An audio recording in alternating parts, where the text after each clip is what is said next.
এই বিশাল জনসমুদ্রের উদ্দেশ্যে আমি বলতে চাই, আপনারা কি জাতির ভাগ্যের পরিবর্তন চান? যদি তাই হয়, 4টি দলের 3টি দল দেখা হয়েছে, একটি দল দেখা হয় নাই, সেই দলটির নাম কি? এবারের এই মহান সুযোগে সেই জামাত ইসলামীকে এই সংসদের ভেতরে কথা বলার সুযোগ করে দিতে হবে। আল্লাহ রাব্বুল আলামিন তার কোরআনে কারীমের মধ্যে ইরশাদ করেছেন, ইন্নাল্লাহা লা ইউগাইয়িরু মা বিকওমিন হাত্তা ইউগাইয়িরু মা বিআনফুসিহিম। নিশ্চয়ই আল্লাহ পাক কোন জাতির ভাগ্য পরিবর্তন করেন না যতক্ষণ পর্যন্ত সেই জাতি তার ভাগ্য নিজেরাই পরিবর্তন করতে সচেষ্ট না হয়।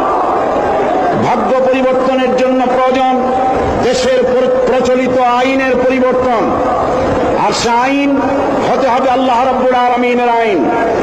দেশ স্বাধীনের পর আমাদের এই মঞ্চের পেছনে যে সংসদ ভবন রয়েছে, এই সংসদ ভবনে যারাই এসেছেন তারা এই জনগণের ভাগ্য পরিবর্তনের কাজ, কেউ এই কাজে হাত দেননি। অবশ্য আমাদের দেশে আর কোন জিনিসের উৎপাদন কম আর বেশি হোক না হোক, রাজনৈতিক দলের উৎপাদন খুবই বেশি। আমাদের দেশে বর্তমানে 250 রাজনৈতিক দল মাত্র কাজ করছে। এদের ভিতরে এমন দলও আছে যাদের নেতা এবং তাদের সেক্রেটারি সভাপতি কোথায় থাকেন তা খোঁজ করার জন্য তুলারাশির লোক দিয়া বাটি চালান দিয়েও খোঁজ করে পাওয়া যায় না। বর্তমান এই অবস্থায় দেশে বিদেশে সকলেরই জানা, এতগুলি দলের মধ্যে 4টি দল হলো প্রধান। এই 4টি দল বিগত 26 বছরের ভেতরে 3টি দল ক্ষমতায় এসেছেন। এই 3টি দল তারা ক্ষমতায় এসে জনগণের ভাগ্য পরিবর্তন করুক আর নাই করতে পারুক, নিজেদের ভাগ্য দক্ষ এবং সুনিপুণতার সাথে নিজেদের ভাগ্যের পরিবর্তন করেছেন। দুর্নীতিকে জাতীয়করণ করে বিদায় নিয়েছেন।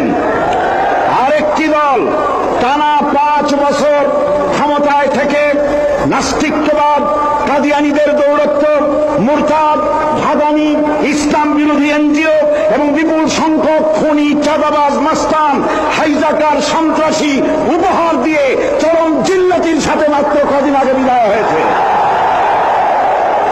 সুতরাং এই অবস্থায় জাতির ভাগ্যের পরিবর্তনের বড় রকম সুযোগ এখন জনগণের হাতের মুঠোয়।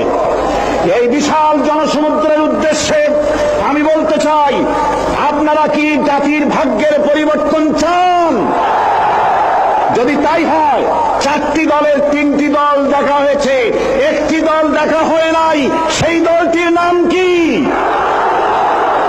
এবারের এই মহান সুযোগে সেই জামাত ইসলামীকে এই সংসদের ভেতরে কথা বলার সুযোগ করে দিতে হবে।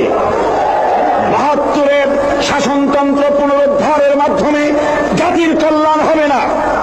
76-এর শাসনতন্ত্র দিয়ে জাতির কল্যাণ হবে না। জাতির কল্যাণ হতে পারে ভাগ্যের